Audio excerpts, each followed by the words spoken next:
I have this song that I'm going to sing at our summit that I wrote called Born to Shine. And it says, people always telling you what you can't do. And if you have a dream, there's something wrong with you. If they could only see what you're going to bring to life, it would blow their minds. Don't let what they say stop you on a dime, because we both know you were born to shine. I came up with this whole thing called Achieving Awesomeness Now. Achieving because it suggests to the mind effort. It takes work, doesn't it? Awesomeness is a word that I thought I made up. I did it. Apparently some people have been using, I just responded to people's texts, awesomeness. I thought it was just a made-up word I came up with. But anyways, I camped on it. And awesome is a word that we Osmonds use way too much. In fact, I was sitting next to Dick Clark at the Donny and Marie show at the Sony studios. And he was writing on this piece of paper these little notes as he watched Donny and Marie up there on the stage.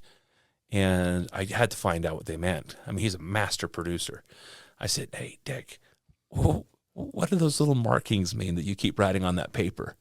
And he smiled. He looked at me. He says, every time your Uncle Donny says the word awesome, I dock him a point. Because he's trying to get him to say other words than awesome, right? So I said, why not embrace it? And so I said, achieving awesomeness. And then I like that Joel Osteen book, Your Best Life Now. The word now is an acronym for me. It means no other way. Because what do we have, Randy, besides today?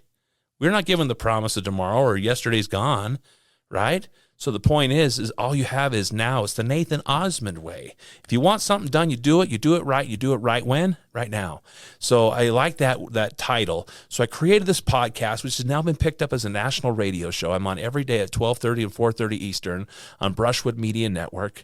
I'm like their number one show, which is incredible. And then I decided I'm going to bring this thing to life. I'm going to put together an Achieving Awesomeness Now summit. And so we're going to be doing a summit May 16th through the 18th in Midway, Utah at the Homestead Resort. I got people flying in from Europe. I got people from all over the United States coming to this thing sold out almost. It's almost sold out. It's almost sold out a year and a half in advance. And I'm just so thrilled about that. There's only a few seats left.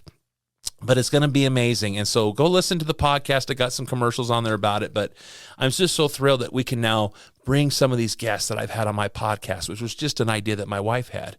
Maybe she thought I needed something to keep me busy out there on the road.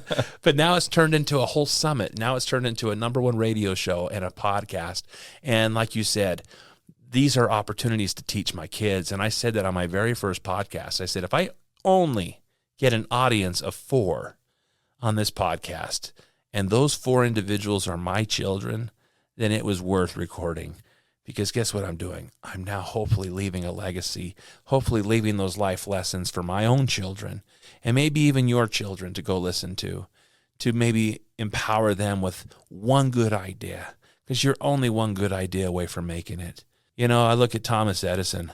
You know that his last breath is in a test tube in Dearborn, Michigan? At the Henry Ford Museum, he captured his last breath, that man. He was such a fan of his that he captured his last breath. Thomas Edison made how many light bulbs? 999?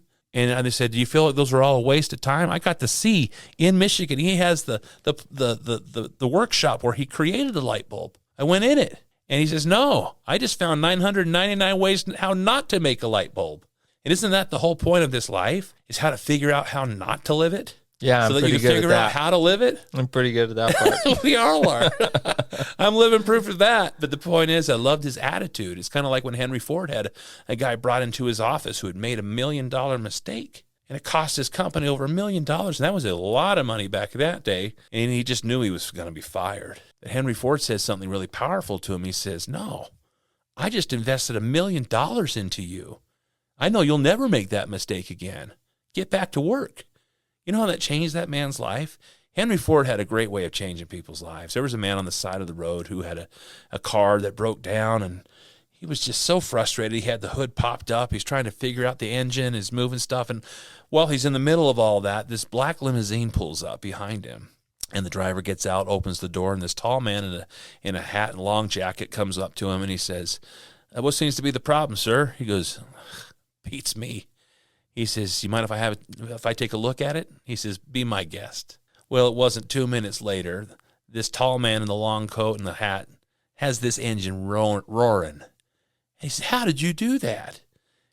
And he says, well, you see, my name is Henry Ford, and I created this vehicle, and it does my heart a great disservice to see it sitting off on the side of the road, not doing what it was born to do. Mm. If you didn't capture that lesson right there, when it comes to life, a lot of us hit speed bumps like I have, like you have. We've all hit them. And oftentimes we hit one speed bump, we pull off to the side of the road like that guy, and we don't even turn on our hazard lights. Nobody even knows we need help, right? And we're just trying to figure it out on our own. I found out that you need to ask for help in life, not because you're weak, but because you want to remain strong. We need our safe people in our lives. We need our podcasts. We need our reading materials and our red light saunas and our cold, ice baths. I've still not done that. I think I've done cryotherapy, but I think that is amazing you do that.